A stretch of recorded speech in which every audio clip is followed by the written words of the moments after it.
ফাঁকি দিতে পারবে, কেউ এই জগতের মধ্যে নেই। মানুষকে ধোঁকা দেওয়া যায়, আল্লাহকে কেউ ধোঁকা দিতে পারবে না। তিনি হচ্ছেন অদৃশ্যের জ্ঞান অধিকারী। বান্দা দেখিয়ে লুকিয়ে, দেখায়া লুকায়া যা কিছু করে আল্লাহ সব কিছু দেখেন, জানেন।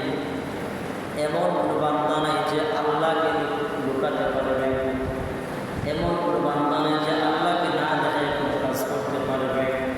এজন্যই তিনি বলছেন আলিমুল গায়বি ওয়াশ শাহাদা, তিনি হচ্ছেন দৃশ্যের অদৃশ্যের সব কিছু দেখেন, সব বিষয় সম্পর্কে খবর রাখেন।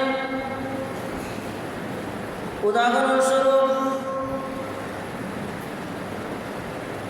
এরপরে